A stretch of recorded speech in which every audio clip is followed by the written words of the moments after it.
Audioslave's Cochise is a great track, aggressive, raw and full of attitude.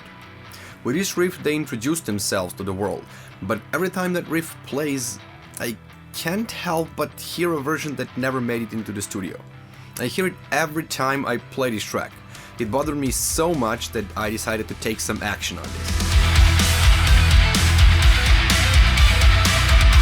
So here's what I did. I opened up Cubase, dialed in the right feel, replicated the arrangement and asked myself, what if I changed the phrasing slightly, just enough to wake that thing I've always felt was missing here?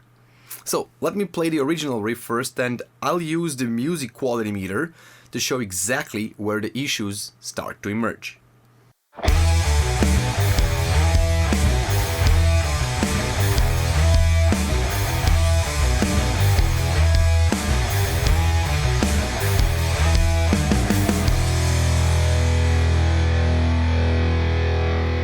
At one point this riff becomes apparently monotonous. Maybe our judgments could vary, but to me it's somewhere between the 4th and the 5th repetition. Also, I sent this replica you heard to 2 Music Academy professors, one teaching a stylistic harmony and the other assistant professor of counterpoint, both from the composition department. And they both responded to the same thing, a sense of monotony and the need for some kind of change in the pattern. One of them even offered to record his own revision in a MIDI file and sent it to me. Let me play that one.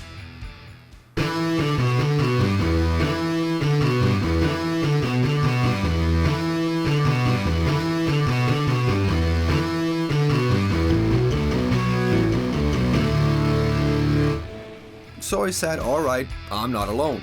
If 2 composers felt the same thing, then I had to dig into it myself and see if I could tackle this repetitiveness somehow.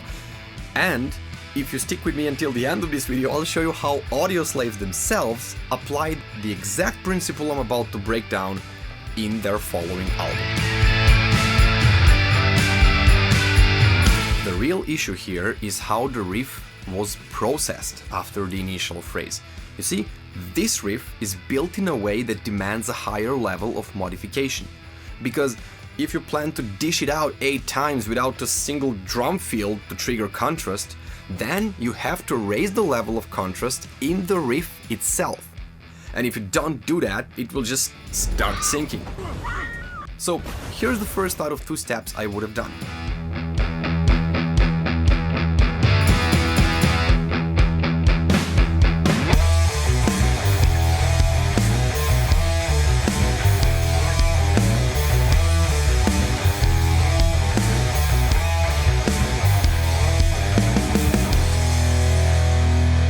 So the first A1, that's the second phrase, brings a slightly higher level of contrast now, right? And that extra variation gives it tension to properly interact with the preceding and the following A. Altering every other repetition more noticeably makes it stand out by increasing the contrast level, which of course keeps the listener more engaged in the musical interaction between the reps.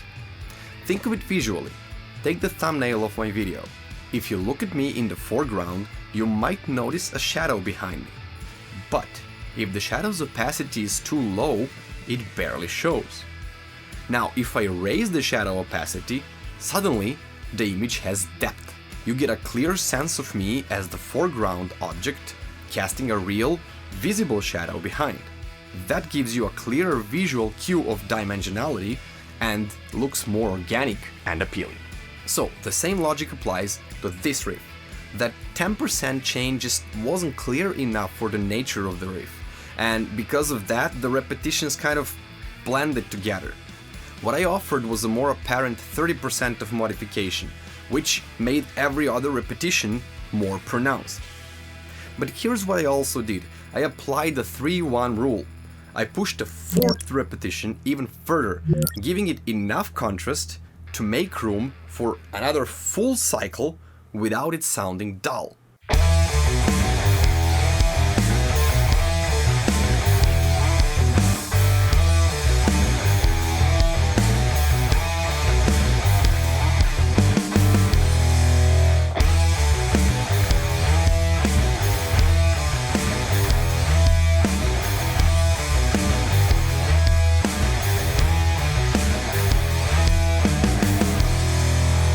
actually a pro tip, you know. This 3-1 rule is a coming up video in Metal Songwriting playlist, the one you're watching right now.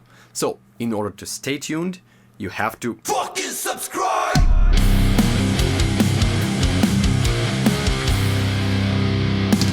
By the way, do you know which riff actually follows this principle to the letter? The one that never needed fixing, the riff that plays through the song like 28 times and all we want is more of it.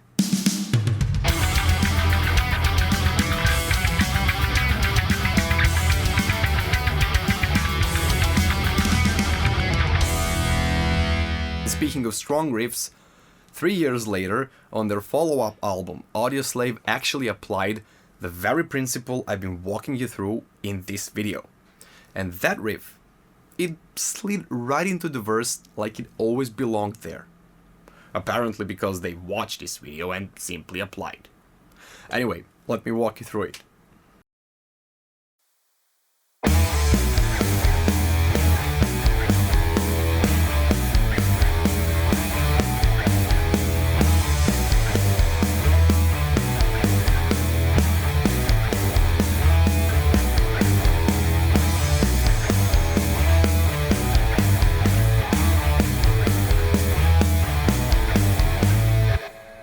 So, in this short snippet, you heard the riff's evolution, from the basic idea to the final result that ended in studio. And you witnessed that this process I'd presented isn't just some nitpicking, it's a legit way of thinking that leads to stronger, more engaging riffs. Just keep in mind, this is only one logic, it doesn't apply to every riff you write, it's not general. If your riffs rely on straight-up literal repetition, this whole theory kind of collapses. And on the flip side, if you're using sequential repetitions where each rep changes by design, the contrast is already built in, so this approach doesn't really apply either. Still, I believe that I opened the door for all of you into the world of heavy music songwriting, one new way of understanding the microstructures of songs, how riffs relate to each other, and what to aim for when building strong material. And why is this topic so bloody vital to us all? Because I'm talking quality, and that, my family, is the highest goal in our heavy genre. No theoretical discipline really touches this. Believe me, you can graduate from the faculty of music like I did and still walk away without a clue on how to evaluate music quality. Insane! We don't have tools, we don't have rulers, all we've got are our ears. I mean, sure, I built that music quality meter in a desperate attempt to somehow drag this topic into the realm of science. But the truth is that one simple question, why does it sound good or why doesn't it, is something many are really too afraid to ask, let alone answer. That's why I always push my students to speak up, point a finger and explain what sounds good and why does it. And I hope that in this video I have walked you through exactly that. Why can this riff sound better? Because it's too repetitive. Okay, why is it too repetitive? Because every other rep isn't varied to a proper extent. So how do you fix it? You just learned in this video.